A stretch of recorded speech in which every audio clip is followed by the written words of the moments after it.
කොහොමද ඔයාලට මගේ channel එකත් එක්ක එකතු වෙලා ඉන්න ඔයාලව ආදරයෙන් පිළිගන්නවා. ඉතින් ඔයගලන්ට මම grocery shopping කරන විදිහේ වීඩියෝ එකක් ගෙනාවා. ඉතින් මම අද හිතුවා ඔයගොල්ලොත් එක්ක ගෙනාපු බඩු මොනවද, කොහොමද මම ඒව අස් කරගන්නේ කියලා පුංචි vlog එකක් අරන් එන්න. ගොඩක් දෙනෙක් අහලා තිබුණානේ අක්ක ඉක්මනට වීඩියෝ එකක් ගේන්නකෝ කියලා. ඉතින් පොඩ්ඩක් චුට්ටක් පරක් වුණා මේ දවස්වල පොඩ්ඩක් වැඩ වැඩි නිසා. ඉතින් බඩු ගෙනාපු දා මම බඩු ටික අස් කෙරුවේ නැහැ. ඒගොල්ලෝ දන්නවා මම එදා රෑ වෙලා බඩු අරගෙන ආවේ උදේ ඉඳලා වැඩ කරලා. ඉතින් ඒ ඇවිල්ලා එක හුස්මට ඒක අස් කරන්න මහන්සි. ඉතින් ගෙනාපු බඩු ටික හොම්ම තියලා මම මේ දැන් පහුවදා පාන්දර නැගිට්ටා. පාන්දර නැගිටලා ඉතින් ඉස්සෙල්ලාම හොඳ කිරි එකක් හදාගෙන බොන්න ඕනේ. ඉතින් ඒක දැන් පුරුද්දට ගිහිල්ලා කොහොමත්ම නවත්තන්න අමාරුයි. සමහර දාට නම් කොහොම හරි මේක නවත්තලා ඉන්නවා. ඒත් අද මේක කිරි එක බීලම වැඩ පටන් ගන්න තමයි යන්නේ. ඉතින් බලමු මම කොහොමද බඩු ටික අස් කරගන්නේ කියලා. ඉතින් මම කොහොමත් දේවල් ගොඩාක් ඒ කියන්නේ අමාරුවෙන් එහෙම කරන්නේ නැහැ. ඒ කියන්නේ කරන්න අමාරු නම් ඒක ඒ වෙලාවට නොකර ඉන්න මට පුළුවන්. ඉතින් ඊයේත් ඒ වගේ මම දැන් හැබැයි අද පාන්දර 4:00ට නැගිට්ටා. ඉතින් මම ගේන බඩු ටික බලමුකෝ. ඔයගලන්ටත් මොනවා හරි උදව්වක් වෙයි. ඉතින් මට හැමදාම තියෙන ප්‍රශ්නයක් තමයි මේ හාල් බෑග් ගෙනාවහම අර නූල හරියට ගලා ගන්න එක. ඉතින් ඕක මට හස්බන්ඩ් හැමදාම කියලා දුන්නත් මතක නැහැ. ඉතින් මේ බෑග් එකේ තියෙනවානේ දෙපැත්ත. එක පැත්තක තියෙනවා ගැටයක් පොඩි ප්‍රමාණයක්. එක පැත්තක තියෙනවා නූල දිගට ගිය පැත්තක්. ඉතින් අර ගැටේ වගේ තියෙන පැත්ත තමයි කපන්න ඕනේ. ඒක මේ විදිහට මම දකුණු පැත්තට තියාගන්නවා. ඒ ගැටේ වගේ කොටස කැපුවට පස්සේ මේ නූල නිකම්ම ඇද ගන්න පුළුවන්. ඉතින් මතක තියාගන්න අර දිගට ගෙතිලා යන පැත්තෙන් නෙමෙයි කපන්නේ. පුංචි ගැටයක් වගේ තියෙන තැනින් තමයි කපන්නේ. ඉතින් ඕක මම හැමදාම මට හරි කරදරේ මම දෙපැත්තම කපා ගන්නවා. මේ විදිහට කෙරුවාම හාල් ටික ලේසියෙන් ලියා ගන්න පුළුවන්. මම දැන් එහෙම ගෙනාපු හාල් මගේ බකට් දෙකකට මම දා ගන්නවා. රතු හාල් වෙනම, නාඩු හාල් වෙනම, කීරි සම්බය වගේ ගෙනාවොත් ඒකත් මම වෙනම තියා ගන්නවා. ඉතින් ගිය මාසේ බඩු ඔක්කොම ඉවර වෙලා තිබුණා. ඒ නිසා මම භාජනෙට ඔක්කොම හොදලා වේලලා තමයි මේ තියාගෙන තියෙන්නේ. ඉතින් එකින් එක යදාළු භාජනයට මම දානවා. ඉතින් මේ කඩල ඉතින් මම සාමාන්‍යයෙන් කඩල කිලෝ එකමාරක් වගේ ගේනවා මාසෙටම. ඉතින් මේ ප්‍රමාණය ඇති. ගොඩාක් කෑම හදනකොට උදේට මම ගොඩාක් කෑම හදන්නේ නැහැ. අර දැන් සමහර ඉස්සර මදි වෙයි කියලා හදනවා. එතකොට ගොඩාක් ඉතුරු වෙලා අහක දානවා. ඉතින් මම ටික අඩු කරගෙන ගිහින් සාමාන්‍යයෙන් අපි 5 දෙනාටම කඩල ග්‍රෑම් 200ක් 250ක් වගේ ප්‍රමාණයකට තමයි තම්බ ගන්න. ඉතින් කණ්ඩ මදි වෙයි කියලා ගොඩාක් තම්බලා විසු කරන්නේ නැහැ. ඉතින් පොඩ්ඩක් මදි වුණත් කමක් නැහැ. මම එහෙම හිතලා තමයි ගොඩක් වෙලාවට කෑම හදන්නේ. ඉතින් මේ උළුඳු 250ක් ගේන්නේ මම තෝසෙ හදන්න. වෙන මාසවල මම තෝසෙ පැකට් ගේනවා. මට හිතුණා ඒකට වඩා මේ තෝසෙ උළුඳු එක ගෙනල්ලා හැදුවොත් ඒක පොඩ්ඩක් හොඳයි. ගානත් අඩුවට අපිට කරගන්න පුළුවන්. ඉතින් කඩල පරිප්පුත් මම මේ සැරේ 250ක් තමා ගෙනාවේ මාසෙටම. මොකද කඩල පරිප්පු යන්න පොඩ්ඩක් තියලා තෝසෙක හදන්න තමයි මම කඩල පරිප්පු ගෙනාවේ. ඉතින් කඩල පරිප්පුයි උළුදුයි මම ඔයගලන්ට ඒ තෝසෙක හදන විදිහ කියන්නම්. රතු කෝපි ගෙනාවා. ඊළඟට පරිප්පු මම සාමාන්‍යයෙන් මාසෙට පරිප්පු කිලෝ 2ක්වත් ගේනවා. මොකද මොනවා නැතත් පරිප්පුයි බතුයි හරි කන්න පුළුවන් නේ. ඉතින් පරිප්පු ගේන ප්‍රමාණය නම් අඩු කරන්නේ මම කිලෝ 2ක් ගේනවා. ඉතින් ඔයගලන්ට පේනවා මගේ ගිය මාසේ ඔක්කොම බඩු ඉවර වෙලා තමයි මම මේ ආයේ බඩු ටික එකතු කරගන්නේ. ඉතින් නොවැම්බර් මාසේ ලබන්න කලින් අපි පඩි ගත්ත ගමන්ම මේ විදිහට බඩු ටික ගෙනල්ලා ස්ටොක් කරගන්නවා. ඇත්තටම අර මාසෙටම ඕන කරන මේ වියලි ද්‍රව්‍ය, හාල් පිටි, සීනි ඕවා ගෙනල්ලා තියාගත්තාම බයක් නැහැ. අතේ සල්ලි නැත්තම් අපිට කන්න දේවල් ගෙදර තියෙනවනේ. ඉතින් ඒක තමයි ඉස්සෙල්ලම කරන්න ඕනේ. අර සැරෙන් සැරේ බඩු ගේන එක නම් මම ආසම නැති දෙයක්.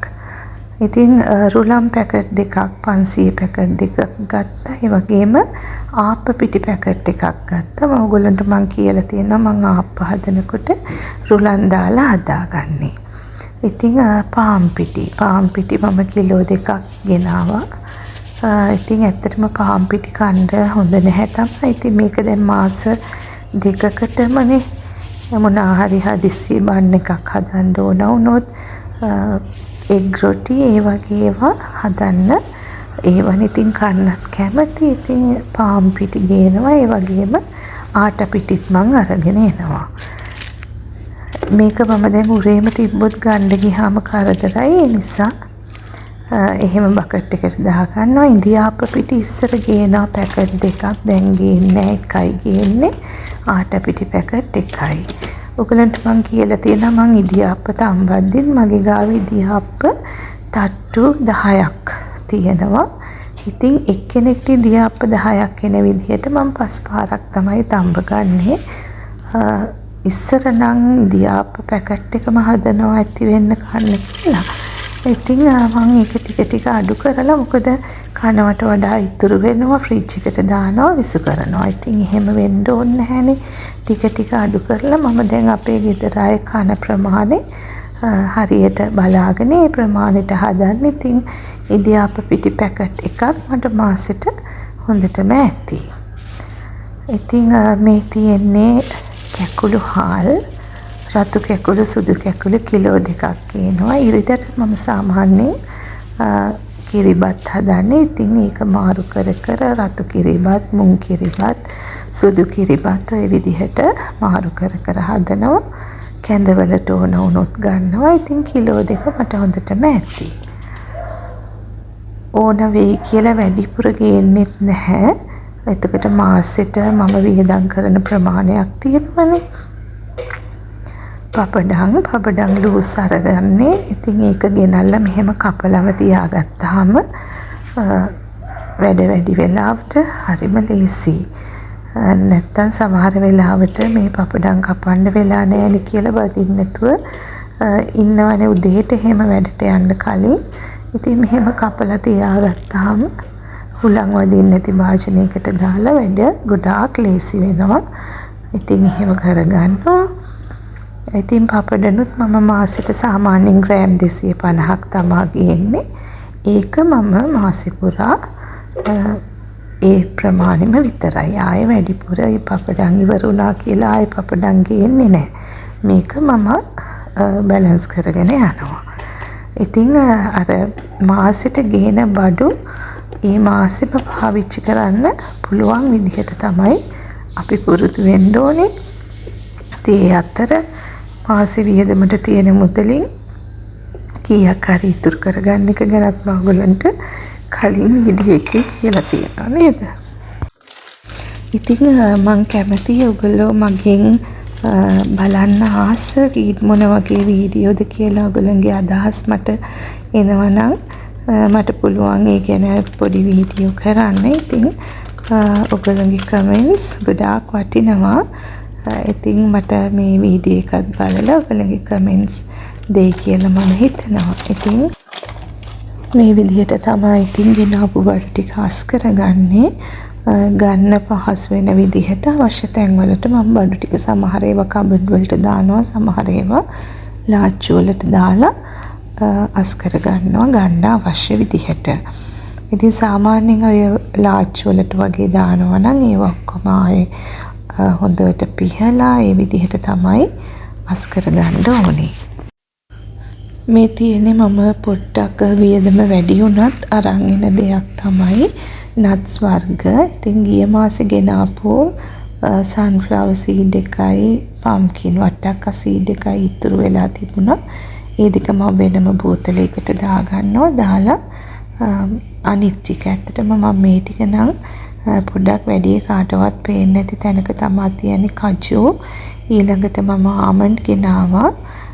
තව වෝල්නට්ස්. ඉතින් ඒව පොඩ්ඩක් ගාන වැඩි. මොකද මේක දැක්කොත් එක දවසින් එක පැයට ඉවර වෙනවා. ඉතින් මේක එහෙම ගොඩාක් ලොකුවට කන්න ඕනේ නැහැ. 2-3ක් කෑවත් බඩ පිරෙනවා. ඉතින් මම මේවා වෙනම දකින්න නැති තැනක අංගල අවශ්‍ය වෙලාවට තමයි දෙන්නේ. නිතරම ගන්න දේවල් මට ළඟින්ම තියෙන ලාච්චුවක මම මේ විදිහට අස් කර ගන්නවා. ඉතින් මේ ග්‍රීන් ටී. ඉතින් දුව තමයි ග්‍රීන් ටී වැඩිපුරම බොන්නේ.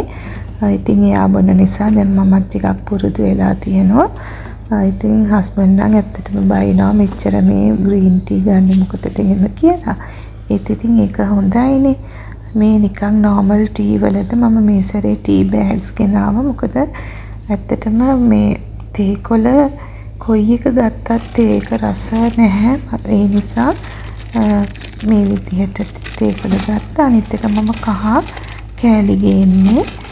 කහ කෑලි තිබුණ නැත්තම් තමයි කහ පැක කුඩු අරන් එන්නේ. මේ අනිවාර්යෙන් මං ගාව තියෙන එකක් වෙනිවැල්ගට. මම ඔයගලන්ට කියලා ඇති. වෙනිවැල්ගට නිතර බොන එක හොඳයි. ප්‍රතිශක්තිකරණය වැඩි වෙන්න. බාස්මති හාල් ටිකකුත් ගෙනාවා. ඉතින් ඔය විදිහට මේකට මේ තියෙන චියා සීඩ්ස් මාසෙටම මේකට තව ටිකක් දාන්න තියෙනවා ගෙනාපුවා. චියා සීඩ්ස් හොඳ ප්‍රෝටීන් වැඩි ෆයිබර් තියෙන එකක්. ඉතින් මට මේ සැරේ නම් මට පොඩි වැරදීමක් වුණා. මම මාසෙටම කිරිපිටි ගෙනාවා. මේ ගෙනාවේ පැල්වත්ත. ඇත්තටම වෙනදට මම ගන්නේ හයිලන්ඩ් එක. මට හිතුණා ඉතින් මේ සැරේ පොඩ්ඩක් වෙනසක් කරන්න ඕනේ කියලා. හැබැයි මේ වෙනස මට හොඳටම වැරදුනා. මම පැකට් 4ක් ගෙනාවා. ඉතින් 4න් 2ක් දැන් බීලත් ඉවරයි. නමුත් ඒකේ ප්‍රශ්නය හැදුවාම කෝප්පෙන් භාගයකටම මණ්ඩි බහිනවා. ඒ කියන්නේ කිරිපිටි පාතට බහිනවා. බොන්න හරිම අප්‍රසන්නයි. ඉතින් මම දන්න කෙනෙක්ට මම ඔයගලන්ට කියන්නේ පැල්වත්ත නම් ගන්න එපා. මොකද මම මේ කම්පැනි එකට කීප සැරයක් කෝල් කෙරුවා. කිසිම විදිහකට ඒ ෆෝන් නම්බර්ස් වැඩ කරන්නේ නැහැ. ඉතින් පැකට් එක්ස්පයර් වෙලා හැමත් නැහැ. ඩේට්ස් තව ගොඩාක් ඉස්සරහට 2026 වෙනකල් කියලා තමයි එක්ස්පයරි ඩේට් එකක් දාලා තියෙන්නේ. කිසිම ෆෝන් නම්බර් එකක් වැඩ කරන්නේ නැහැ. ඉතින් මට පැකට් දැන් මම 2ක් ඉවරයි. තව 2ක් ඉතින් පාවිච්චි කරන්න නැතුව අයින් කෙරුවා. ඉතින් ඒ අතර මට හොඳ වෙලාවට හස්බන්ඩ්ගේ අක්කලාවා. ඒගොල්ලෝ ඕස්ට්‍රේලියා ඉන්නේ. ඉතින් ඒගොල්ලෝ අපිට කොහොමත් එනකොට මේ වගේ කිරිපිටි ගෙනත් දෙනවා. ඉතින් ඒ නිසා මාව මේ මාසේ ටිකක් බේරුණා. ඉතින් ඇත්තටම මේ කිරි එකක් හැදුවාම පුදුම රසක්, පුදුම කිරි ගතියක්. ඉතින් අපේ අර පැල්වත් එකේ ගහලක් තියෙනවා අපේ දේ ශ්‍රී ලංකන් එහෙම කියලා අපි ඒකමට ගත්තට ඉතින් අපිට හරිම කනගාටුයි. ඒ වල තත්ත්වය ක්වොලිටි එක හරිම අඩුයි. ඉතින් එහෙනම් ගිහින් එන්නම්. සතුටින් පරිස්සමින් ඉන්න.